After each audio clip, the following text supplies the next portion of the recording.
Well, tonight the search goes on for dozens of victims of the country's most deadly plane crash since 2009. Crews have recovered at least 40 bodies from the collision of an Army Blackhawk helicopter and that American Airlines flight near Reagan National Airport. I got a call from the supervisor who worked in our public information office in the evening, and he said a plane had just crashed into the Potomac, the river there in D.C. Got changed, put a suit on, headed out to the scene, to the river, and I get a call from our command information center, and they have, they're kind of the main part of where all the information flows within the Metropolitan Police Department, and they said it is a CRJ with 64 souls on board, right, and a Blackhawk helicopter with 3 souls on board.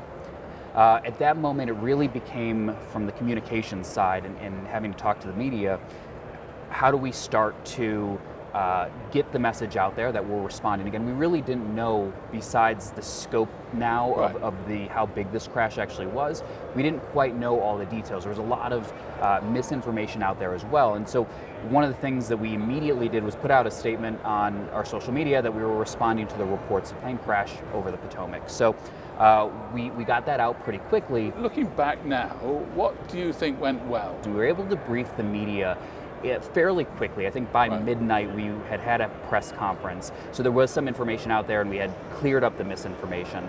But we were able to kind of get that initial information out at midnight during that press conference. And even then, to be honest, we didn't have a ton of information. Right. We were responding.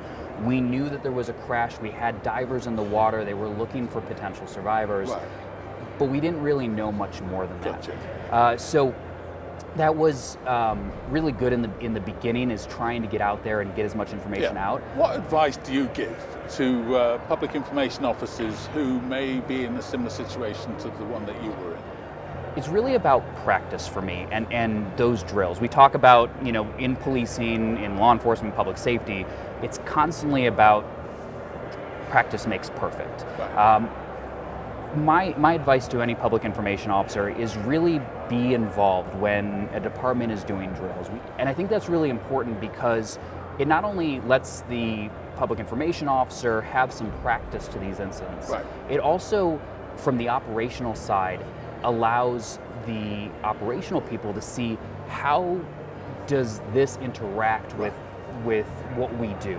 And so when you have a big incident, making sure you're prepared for what's out there, how it works, and what information can get out before you're ready to release it. I think that makes a public information officer even more ready to be able to respond, so they're not getting surprised with something at a press conference.